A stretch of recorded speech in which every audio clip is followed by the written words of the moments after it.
லுலு சபா சேஷு அப்படின்னு நம்ம அண்ணனை பத்தி கேட்டாலே, அவரோட காமெடி நல்லா இருக்கும். அத தாண்டி இங்க இருக்கிற எல்லாரும் சொல்ற விஷயம் பார்த்தீங்கன்னா, அவரு ரொம்ப சோசியல் ஆக்டிவிட்டீஸ் செய்யக்கூடிய ஒரு ஆள்.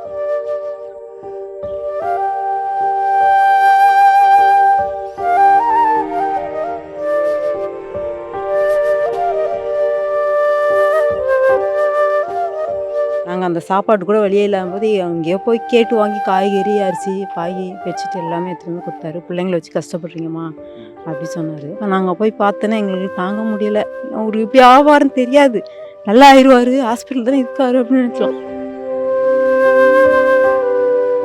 கஷ்டமா இருந்தது. ரொம்ப அழுதுட்டோம். இவ்வளோ நாளா இருந்துட்டுமே ரொம்ப கஷ்டமா அங்கே தானே வந்துன்னு போயின்னு இருப்பாரு. மெயின் ரோட்லலாம் எதுனா இருந்தால் எத்தும் போய் கூட விடுவார். மாமா எத்தும் போய் விட்டுட்டு வரேன் கூட சொல்லுவார். ரொம்ப தங்கமானவர். எங்கள் வீட்டாளண்டா வந்து பேசுவார். நாங்கள் போய் அவர் பார்த்துட்டு அழுதுக்கணும். நைட்டெல்லாம் நாங்கள் சாப்பிடல அவர் பற்றி. இன்னும் இருந்திருந்தாருன்னா நல்லாவே செஞ்சுருப்பாரு. ஆனால் அவர் வந்து இவ்வளோ சீக்கிரம் அவர் இதுவாக ஆயிடுவாருன்னு நாங்கள் நினச்சே பார்க்கல. அவருக்குமே 60ஆம் கல்யாணம் கூட பண்ணியிருந்தாங்க. பண்ணி மறுநாள் ஒரு 2 நாளில் தான் உடம்பு முடியாமல் ஆயிட்டாங்க. ஒரு 1 வீக்கில் சடனாக அவர் இறந்து போவாருன்னு நாங்கள் யாருமே நினச்சி பார்க்கல. காமெடி வந்து படத்தில் தான் அவர் பண்ணிட்டு இருந்தார்.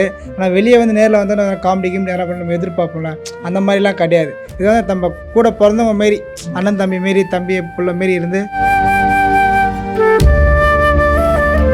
பொது காரியங்கள், அதாவது இந்த ரோட்டில் குப்பை கிடக்குது அப்படின்னா அவரே எடுத்து அந்த குப்பை பேப்பர் இருந்தாலும் எது எடுத்தாலும் ஓரம் போடுவார். அவர் வீட்டாண்ட குப்பை பெருக்க வந்தாலும் அந்த லேடிஸுங்க, எம்மா என் வீட்டு குப்பையை நான் பெருக்கிறேன், உங்களை நான் பெருக்க விட மாட்டேன் அப்படின்னு சொல்லிட்டு அந்த தொடப்பத்தை வாங்கி அவரே பெருக்கி அவர் கொண்டு கூட்டுவார். அந்த சேவைகளில், பொது சேவைகளில் அவர் மிஞ்சின யாரும் கிடையாது.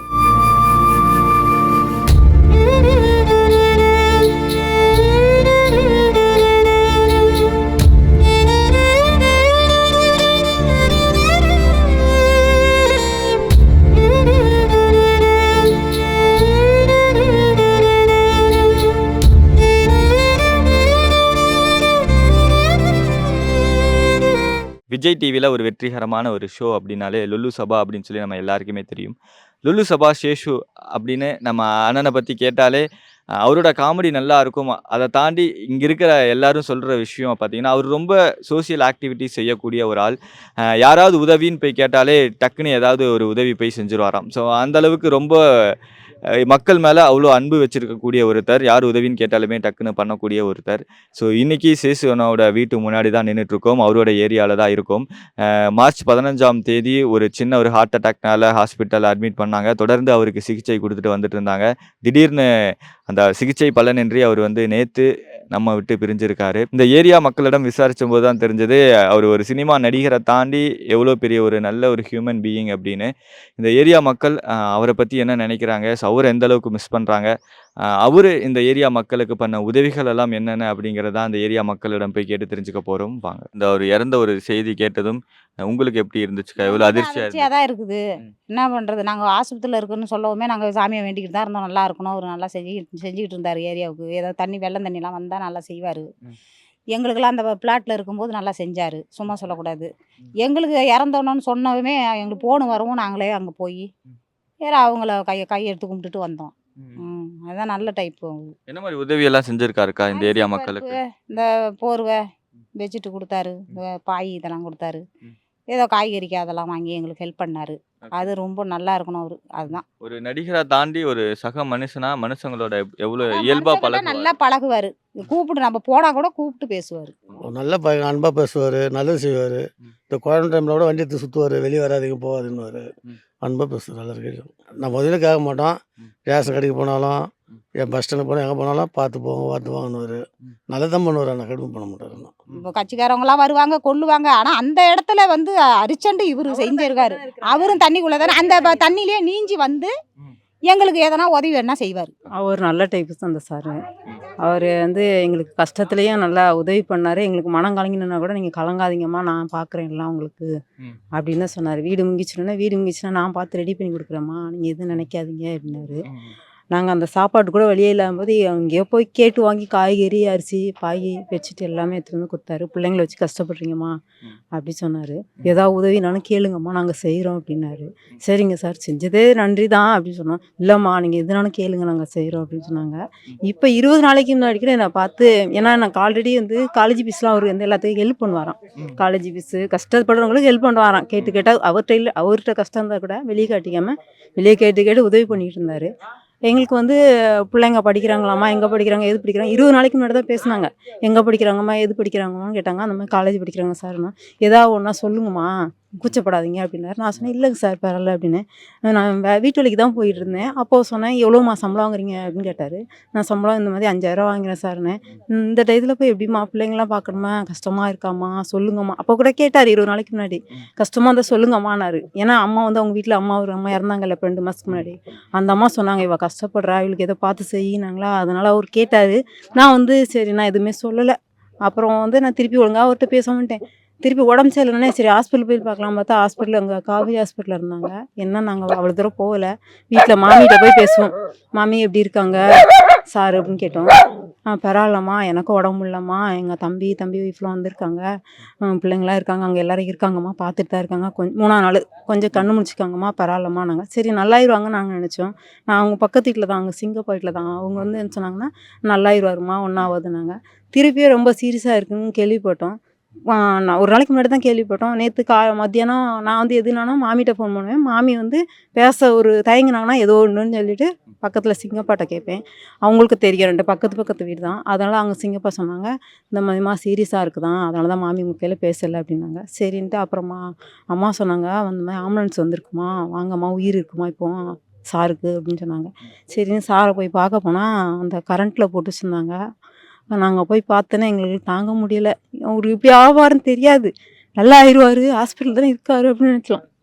அதனால தான் நாங்கள் சரி போய் பார்த்துனீங்களா முடியல, எல்லோரும் போய் பார்த்துட்டு வந்துட்டு உடனே நாங்கள் எப்படியோ பொழைச்சி வந்துடுவார், அவர் எல்லாத்துக்கும் நல்லது தானே பண்ணிருக்காரு, அவருக்கு என்ன குறை அப்படின்னு தான் நினச்சோம். பார்த்தா இப்படி ஆவார் நாங்கள் நினைக்கல. ஹாஸ்பிட்டலில் இருக்கார், நல்லாயிருவார் தான் டெய்லி கேட்டுட்டு தான் வந்துட்டு இருந்தேன். அப்புறம் பார்த்தா இந்த மாதிரி திடீர்னு நேற்று முந்தா நாள் நைட்டு நியூஸ் வந்தது இந்த மாதிரி சீரியஸாக இருக்காரு. நாங்கள் இப்போயா நல்லாயிருவான்னு பார்த்தோம். நேற்று மத்தியானம் அதுக்கப்புறம் ஆம்புலன்ஸில் வந்துட்டார், வீட்டுக்கு கூப்பிட்டு வந்துட்டாங்க. ஹாஸ்பிட்டலில் முடியாதுன்னு சொல்லிட்டாங்க. அவருக்கு திருப்பியும் மைண்ட் அட்டாக் வந்துச்சுன்னு சொன்னாங்க. நான் தெரியலங்க சார் எப்படின்னு. நீங்கள் வரும்பொழுது அவருக்கு கொஞ்சம் உயிர் இருந்துச்சு இல்லையா? ஆமாங்க சார், கரண்ட்டில் வச்சுருந்தாங்க. அவங்க மாமியார் அந்த மாமியோட அம்மா யாரெல்லாமோ சொந்தக்காரங்க வரணுமா, பார்க்குற வரைக்கும் வச்சுக்கிட்டு இருப்போன்ட்டு கொஞ்ச நேரம் வச்சுக்கிட்டு இருந்தாங்க. அப்புறம் அவங்க எல்லாரும் வந்ததுக்கப்புறம் அதை எடுத்தாங்க. கஷ்டமாக இருந்தது, ரொம்ப அழுதுட்டோம். இவ்வளோ நாளாக இருந்துட்டுமே ரொம்ப கஷ்டமாக அங்கே தானே வந்துன்னு போயின்னு இருப்பார். மெயின் ரோட்லலாம் எதுனா அந்த அவர் எத்தும் போக்குற விடுவார், மாமா எத்தும் விட்டுட்டு வரேன் சொல்லுவார். இல்லை வேணாம் நீங்கள் போங்க பரவாயில்ல அப்படின்னு சொல்லுவோம். எல்லாம் நல்ல மனுஷன் அவர், நல்ல எந்த இதுவும் இல்லை அவர் பார்க்கறதுக்கு. நல்லா செய்வார். இந்த இடத்துல அவர் இருக்காருன்னு எங்களுக்கு ரொம்ப பெருமை. அந்த இடத்துல இவ்வளோ பேர் வராங்களே பார்க்கறதுக்கு, அதுவே எங்களுக்கு ரொம்ப சந்தோஷம். இந்த இடத்துக்கு எல்லா நடிகர்களும் வராங்களே பார்த்துட்டு அவர் போகிறாரு அப்படின்ட்டுன்னு. ஏதோ ஒரு ஆதரவாக இருந்தார் எங்களுக்குன்ட்டுன்னு. போனவே கஷ்டமாயிடுச்சு. காலையிலேருந்து நைட்டு கூட தூங்கவே இல்லை, கஷ்டமாகவே ரொம்ப அழுதுட்டு இருந்தோம். தூக்கமே இல்லாத இறந்துட்டாருன்ட்டுன்னு. காலையில எங்கள் குடும்பமே அங்கே தான் போயிட்டு நாங்கள் பாப்பாவை பார்த்துட்டு, பாப்பாவை ஸ்கூலில் விட்டுட்டு இப்போ தான் ஒடியாருமே அங்கேருந்து போய் பார்த்துட்டு. ரொம்ப தொலைவு தான் அந்த சைடு வரத்துக்கு. இது கஷ்டமாக இருக்குங்க வரத்துக்கு, ரொம்ப லாங்கு இது. ஆனால் அவங்களுக்கு கொஞ்சம் ஈஸியாக இருக்கும், காரில் போயிடுவார், அவர் வந்துடுவார். அவர் கொஞ்சம் நாங்கள் வந்து இந்த சைடு இருக்கோம், தண்ணியெல்லாம் ரொம்ப வந்துச்சு, கொஞ்சம் உதவி பண்ணார். ஏதோ சாப்பாடெல்லாம் போட்டு ஜனங்களுக்கு அங்கே வந்துட்டு இருந்தார், சாப்பாடெல்லாம் போட்டு ஏதோ அவரால் முடிஞ்சது உதவி பண்ணார் எங்களுக்கு. ரொம்ப தங்கமானவர். எங்கள் வீட்டாளண்டா வந்து பேசுவார். நாங்கள் போய் அவர் பார்த்துட்டு அழுதுக்கணும். நைட்டெல்லாம் நாங்கள் சாப்பிடல அவர் பற்றி. பயங்கரமாக அதிர்ச்சியாக இருந்தது. அவர் நிறைய எங்களுக்கு செஞ்சுருக்காரு. இந்த மழை டைம்லலாம் நல்லா செஞ்சுருக்காரு. கொரோனா டைம்லலாம் இந்த வண்டியில் மைக் வச்சுட்டு இது பண்ணியிருக்காரு. நல்லா டைப்பு, நல்ல கேரக்டரு. அவங்க அப்பா அதுக்கு மேலே நல்ல கேரக்டரு. எங்களுக்கு இழப்பு இதுதான் எங்களுக்கும். இது பண்ணி எங்களுக்கு கோயிலுக்கு நல்லா செஞ்சுருக்காங்க. வருஷம் புடவை எடுத்து தருவாங்க, எல்லாம் செய்வாங்க கோயிலுக்கு, எல்லாம் நல்லா பண்ணியிருக்காங்க.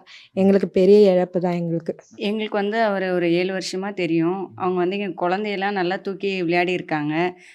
நடிக்கிறது கூட உங்கள் குழந்தைய தாங்க அப்படின்லாம் சொல்லி கேட்டிருக்காங்க. ரொம்ப நல்ல டைப்பு. நல்லா வந்து ஹெல்ப் பண்ணுற மைண்ட் இருக்குது அவருக்கு.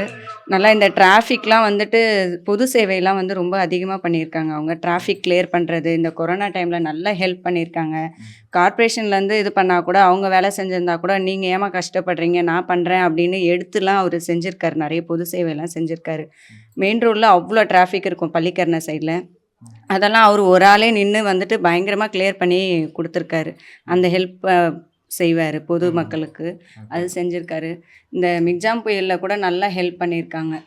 மக்கள் வந்து தண்ணியில் அவஸ்தைப்பட்டதில் வந்துட்டு அவர் வந்து கொஞ்சம் சப்போர்ட் பண்ணி எல்லாருக்குமே நல்ல ஒரு ஹெல்ப் பண்ணியிருக்காரு. நல்ல ஒரு டைப்பு. அவர் வந்து இல்லைங்கிறது கொஞ்சம் எங்களுக்கு ரொம்ப மன கஷ்டம்தான். பெரிய இழப்பு தான் அவர் இல்லாமல் இருக்கிறது. இப்போது நேற்றுமே அவரை போய் நாங்கள் பார்த்தோம், ஆம்புலன்ஸில் வச்சு பார்த்தோம். ஆனால் எங்களுக்கு நல்லா அலோவ் பண்ணாங்க உள்ளே போய் பார்க்கறதுக்கு. நாங்கள் ஆம்புலன்ஸ் சொல்லி ஏறி போயிட்டு அவர் முகத்தை போய் நாங்கள் கிட்ட இருந்து பார்த்தோம். அதெல்லாம் வந்து கொஞ்சம் அனுமதிச்சாங்க அவங்க வீட்லேயுமே. அதனால் அவர் ரொம்ப நல்ல டைப்பு. மக்களுக்காக நல்லா செஞ்சுருக்காரு. இன்னும் இருந்திருந்தாருன்னா நல்லாவே செஞ்சுருப்பார். ஆனால் அவர் வந்து இவ்வளோ சீக்கிரம் அவர் இதுவாக ஆயிடுவாருன்னு நாங்கள் நினச்சே பார்க்கல. அவருக்குமே அறுபதாம் கல்யாணம் கூட பண்ணியிருந்தாங்க.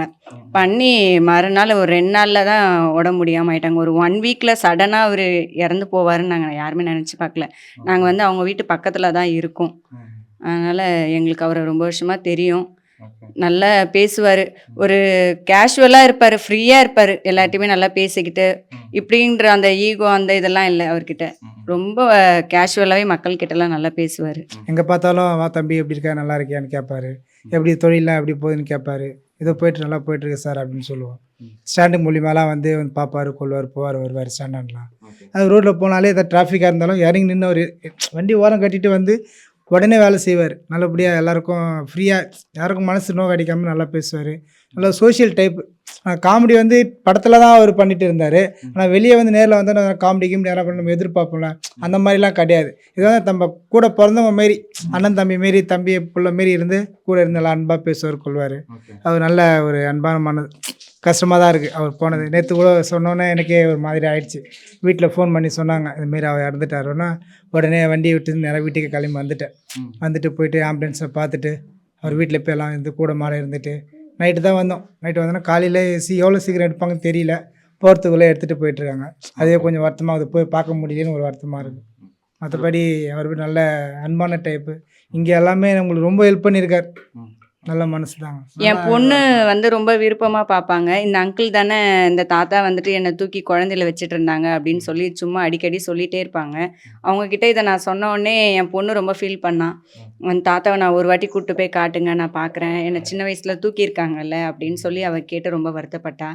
அதனால் அந்த மாதிரி உள்ளவர் தான். நல்ல டைப்பு. அவர் காமெடி எல்லாமே எங்களுக்கு ரொம்ப பிடிக்கும். நாங்கள் பார்ப்போம். சேசு என்னுடைய நண்பருங்க, 40 வருஷத்துடைய நண்பர். அவர் சைதாப்பேட்டில் இருக்கும்போது ட்ராவல்ஸில் உட்காந்து பேசிகிட்டு இருப்போம். நடிகர் ஆக போகிறேன்னு அப்படின்னு நாங்கள் ஜாலியாக பேசுவோம். நண்பர்ன்ற முறையில் நான், சங்கர், அப்புறம் தம்பின்னு இதெல்லாம் உட்காந்து அங்கே பேசிகிட்டு இருப்போம். ஆனால் வந்து அதுக்கப்புறம் இங்கே பள்ளிக்கரணைக்கு வந்ததுக்கப்புறம் கூட அவர் கூட வந்து இது பண்ணியிருக்கோம். கிட்டத்தட்ட நாங்கள் வந்து இங்கே வந்து ஒரு 20 வருஷத்துக்கு மேலே ஆகுது. அந்த 20 வருஷத்துக்கு முன்னாடி எங்கள் கோவிலுக்கு அவர் வந்து வருடம் திருவிழாவுக்கு துணி அந்த அம்மாவுக்கு வந்து வரிசை வைக்கிற மாதிரி வரிசை எடுத்து கொடுப்பாரு. அதே மாதிரி ஏழை குழந்தைங்களுக்கு படிக்க வைக்கிற செலவுகளாக புக்ஸ் வாங்கி கொடுக்குறதோ எல்லா உதவிகளும் பண்ணியிருக்காரு. அதேமாதிரி சில கல்யாணமும் பண்ணி வச்சுருக்காரு. அதாவது மறைமுகமாக எதாவது ஓப்பனாக சொல்ல மாட்டார், இதை செய்தான் அதை செய்துன்னு சொல்ல மாட்டார். அப்படி மற்றவங்க சொல்லி தான் அது வந்து எங்களுக்கு தெரியும். நண்பன் தான். ஆனால் நண்பர் வந்து என்கிட்ட நான் இதை பண்ணி வச்சேன் அதை பண்ணி வச்சேன்னு பெருமையாக சொல்ல மாட்டார். அது செய்ததுக்கப்புறம் மற்றவங்க வந்து சொல்கிறாங்க பாருங்கள், இவர் செய்தார் அப்படின்னு சொன்ன உடனே தான் ஆமாங்க என்னுடைய நண்பர் தான் அவர் நடிகர் அப்படின்னு சொல்லிட்டு நான் சொல்லுவேன். ஆனால் வந்து எல்லா விதம், அதாவது ஒரு பொது காரியங்கள், அதாவது இந்த ரோட்டில் குப்பை கிடக்குது அப்படின்னா அவரே எடுத்து அந்த குப்பை பேப்பர் இருந்தாலும் எது எடுத்தாலும் ஓரம் போடுவார். அவர் வீட்டாண்ட குப்பை பெருக்க வந்தாலும் அந்த லேடிஸுங்க எம்மா என் வீட்டு குப்பையை நான் பெருக்கிறேன், உங்களை நான் பெருக்க விட மாட்டேன் அப்படின்னு சொல்லிட்டு அந்த தொடப்பத்தை வாங்கி அவரே பெருக்கி அவர் கொண்டு போய் கொட்டுவார்.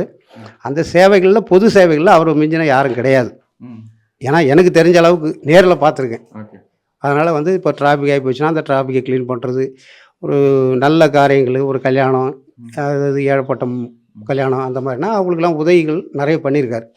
அது எங்கள் கோவிலுக்கு இப்போ கூட அந்த பழுப்பு அவருடைய நினைவாக, அவர் இல்லைன்ற வருத்தம் இல்லை, அவருடைய நினைவாக வந்து எங்கள் கோவிலுக்கு ஒரு ஓசு ஒன்று வாங்கி கொடுத்துருக்காரு. வருஷம் வந்து அவர் எங்களுக்கு புடவை, அந்த அம்மாவுக்கு முத்துமாரிக்கு புடவை எடுத்து கொடுக்குறது வருஷம் வந்துடும். பால் பசுமாடெலாம் வச்சுருந்தாங்க. பால் வந்து இந்த அபிஷேகம் பால் கொண்டு வந்து கொடுப்பாங்க. அவங்க வீட்டில் வந்து இருளாய் அம்மான்னு சொல்லிட்டு ஒரு வேலை பார்த்துருந்தாங்க. அவங்க தான் வருவாங்க. அந்த அம்மா இறந்து போச்சு. அவருக்கே இந்த துக்கம் தாங்கல. அப்பா இறந்தார். அவங்கள வந்து ஒரு அம்மாவாக பார்த்தார். யாரையும் வேலைக்காராக பார்க்கல. யாரும் இருளாய் அம்மாவை வேலைக்காராக பார்க்கல. ஒரு தாயாக பார்த்தாரு. அந்த அம்மா இறந்ததுக்கப்புறம் கூட நான் இவருக்கு ஃபோன் பண்ணி கேட்குறேன், சார் எங்கே வீடு அப்படின்னு கேட்குறேன். வீடு வந்து அங்கங்கே அந்த பக்கம் திண்டுக்கல் சைடு நாமக்கல்ல ஏதோ ஒரு அந்த பக்கத்தில் சொன்னார். அப்போது எங்கள் அம்மா கூட என் மடியில் உயிர் போகலைங்க. என் தாய் மாதிரி என் மடியில் தான் உயிரே போச்சு அவங்களுக்கு அப்படின்னு சொல்லிட்டு என்கிட்ட சொல்லி அழுதாப்புல. எங்கள் அம்மாவை போயிட்டாங்க, எங்கள் அம்மா போயிட்டாங்க அப்படின்னு. அதுவும் அவருக்கு வருத்தம் இருக்கலாம். அப்பாவும் இறந்துட்டாரு, அம்மாவும் இறந்துட்டாங்க. அதாவது அவருடைய அம்மாவுக்கு அப்புறம் இவங்கள அம்மா. அந்த இதில் அவருக்கு அந்த மன உளைச்சலோ என்னன்னு தெரியல. இப்போ தான் 60ஆம் கல்யாணம் நடந்தது ஒரு 10 நாளுக்கு முன்னாடி. அந்த மறுநாளே வந்து இந்த ஹார்ட் அட்டாக்னு வந்தது.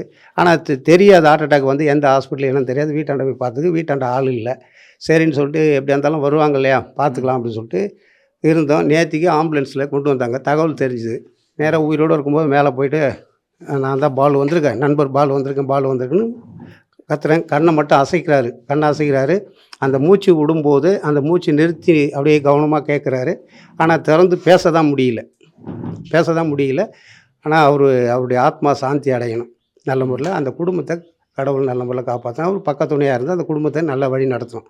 இதுதான் என்னுடைய கருத்துக்கள். கொரோனா டைம்லேயாகட்டும் மழை டைம்லையாகட்டும் நல்லா ஹெல்ப் பண்ணியிருக்காரு.